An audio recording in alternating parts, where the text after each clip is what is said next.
Hello everyone, it's Dylan from Yugioh Everything, and welcome back to another Yu-Gi-Oh video. I have done a few rant-style videos on this channel, and what I mean by rant-style is I don't really script these videos. I just kind of speak about the topic at hand from the heart. Now, I do look up a little bit of data to kind of back up what I'm saying, but there is no script, so it's kind of all over the place, but you guys seem to enjoy them. I'll link the other rant videos down below. I've done one about TenjoKogamiZaizen. I've done one about the character that should have beaten Yusei, and there's definitely more to come in the future. But what I want to focus on in this particular video is the final season, Season 3 of Yu-Gi-Oh! Vrains, and why I believe, especially looking back on it in hindsight, it was actually a pretty bad season that was saved by the final few duels of that season. And I know a lot of you guys might be shocked at me saying that, but I'm going to get into my reasonings for it. And of course, I want to hear all of your agreements or counterpoints down below in the comment section. So get ready to comment and let me know your thoughts on this topic. But we have to start with the end of Season 2. So during Season 2, which was the Ignis Warfare arc, where Bowman and Lightning were causing havoc, trying to destroy Link Vrains, we saw a lot of characters in Yu-Gi-Oh! Vrains get killed off, usually for the second time. Like Akira had been killed off already in Season 1, the same with TenjoKogamiZaizen, the same with a lot of the characters. Soulburner, it was his first time, and of course the Ignis, it was their first time as well. But for a lot of the characters, Spectre included, Revolver, not really, because that concluded Season 1. But again, a lot of the Yu-Gi-Oh! Vrains characters were killed off in Season 2 for the second time, and they get revived at the end of Season 2, which is episode 102. So, Yu-Gi-Oh! Vrains Season 3 is by far the shortest season in the history of Yu-Gi-Oh! A lot of people would always point at the final season of Yu-Gi-Oh! GX, saying that that season was really short, and that season does feel really short. Well, for comparison, the final season of Yu-Gi-Oh! GX has 24 episodes, which is short for a Yu-Gi-Oh! Season. The final season of Yu-Gi-Oh! Vrains has 18 episodes. That is a crazy short amount of time. Now, we will never know how much notification Studio Gallop had that Yu-Gi-Oh! Vrains was going to be ending 6 months before anticipated. Usually Yu-Gi-Oh! Goes for a full 3 years. Yu-Gi-Oh! Vrains started late. It started in May of 2017, and so we figured that it was probably going to go until March of 2020, and then the big announcement came out that it was actually ending September 2019. So losing 6 months basically takes away 25 or 26 episodes from the anime that would have definitely added on to that final season, and Season 3 would have ended up being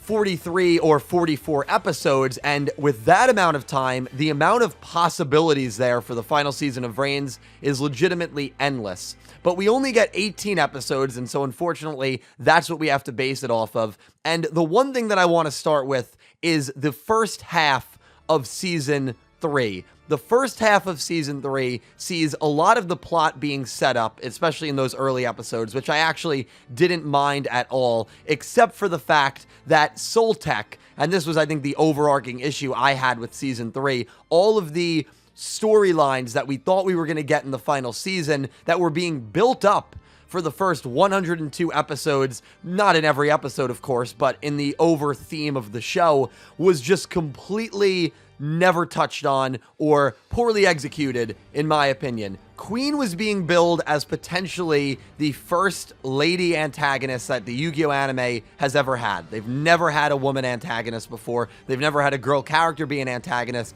And Queen was a really, really wretched human being. We saw the sadistic smile she had when the Earth Ignis was being dissected and disintegrated in one of the more brutal scenes of the Vrains anime. And I think we all hated Queen and thought that she had really good potential to be a menacing and threatening villain. Well, what does Season 3 do? In a single episode, they eliminate the Soltech threat and destroy Queen. Ai and Robapi break into Queen's bedroom and absolutely obliterate her in a duel, put her in a coma. In a single episode, Soltec is basically defeated. The chess pieces are never touched on. The 3 galaxies that we even see at the beginning of Season 3, the ones that Akira is talking to, never touched on again. And so the chess piece storyline, Queen being a threatening presence, and even the Hanoi spy at Soltec, which was heavily hinted and basically outright stated towards the end of Season 2, were never touched on again. All of these storylines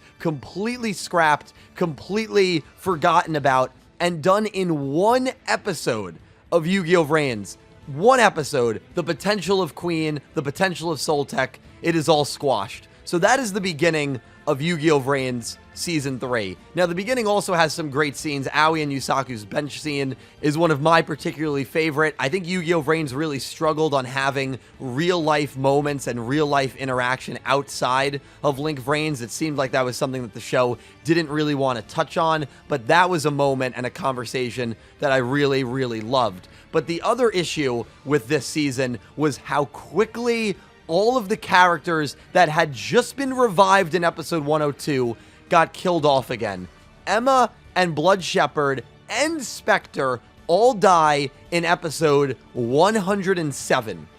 5 episodes after they had just been revived, these 3 characters are all dead again. And you want to know what episode Go dies in? 108. So all of these characters, all of the side characters in Vrains, they don't get their big win. They don't get their big, farewell victory, as I like to call it. They instead get killed off within 10 episodes of being revived. And Spectre's death is probably the worst of all. Spectre does not say a single word. A lost incident victim, a character that had great duels with Aoi, Playmaker, and Lightning, a very important character, does not say a single line of dialogue in Season 3 before being killed off for the entirety of the show until the final episode. That is, I've done a whole video about that. That is horrific. I'm sorry, but a lot of these characters are being killed off for the 3rd time in the show. And when they were just revived 5 episodes ago, it definitely takes away the sadness of a death scene because we just saw them die a month and a half ago, or if you're binge watching, an hour and a half ago in the actual show. We just saw them get revived, and so it's just kind of a feeling of, well, they're dead again, instead of a, oh my god, I can't believe they actually killed them off. We could believe it because for a lot of these characters, it was their 2nd or 3rd times being killed off. Go, Emma, Spectre, 3rd times being killed off. Blood Shepherd, 2nd time being killed off. And again, it was so quick after they were revived at the end of Season 2. The next duel we get is Ai versus Pandor. Remember Pandor? She was being billed as this big savior of the day. She really was kind of pointless. In fact, my one friend Nick, when I mentioned Pandor a couple of weeks ago, he literally completely forgot who she was.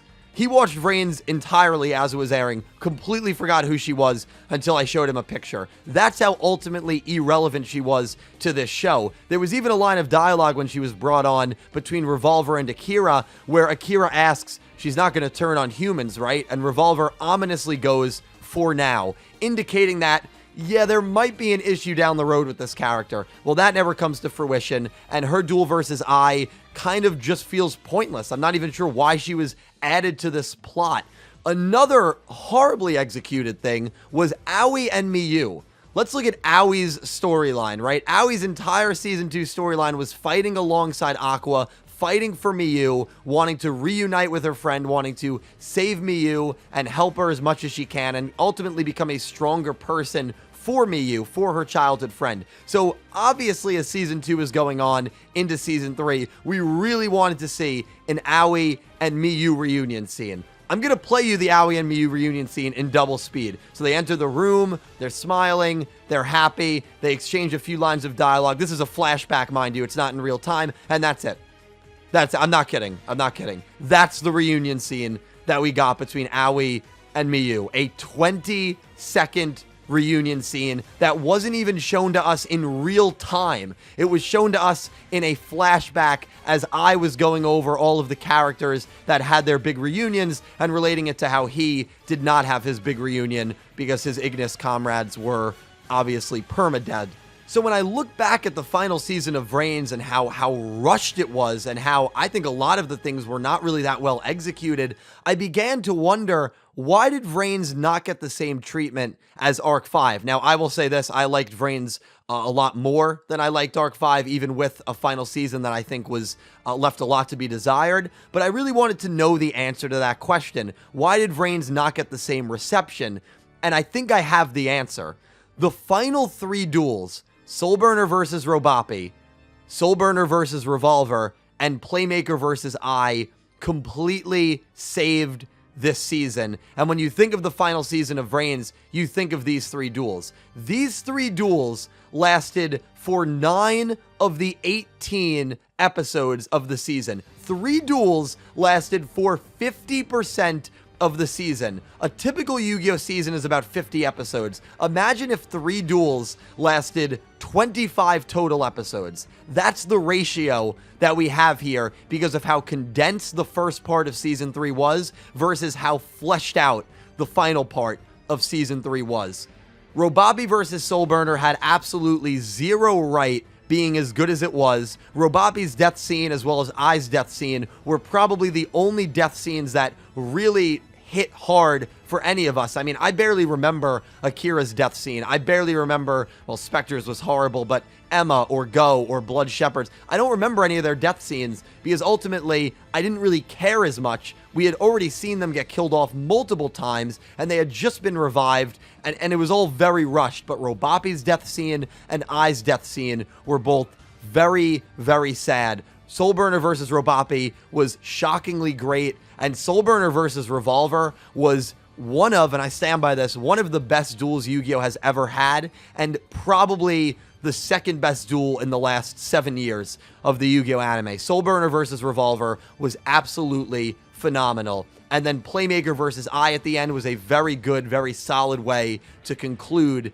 Yu-Gi-Oh! Vrains. I'm not going to talk about the ending because it's left very ambiguous, and if you like ambiguous endings and cliffhanger endings, then you probably loved it. If you don't like cliffhanger endings, you probably don't like it at all. So that's very subjective. But the fact remains that the final season of Yu-Gi-Oh! Vrains was 100% unequivocally saved by the final 3 duels, and if it wasn't for those final 3 duels, I think it could have gotten pretty ugly in terms of fan reception. I really think that the fans could have turned on Vrains very similarly to how they turned on Arc 5, but at least Vrains had a good Season 3 villain in I. They had a great, compelling duel between Soulburner and Revolver, and just like most of the show, Playmaker, Soulburner, Revolver, and I completely carry the final season and carry the show at a lot of points as well, especially after Soulburner was introduced. And that's not necessarily a good thing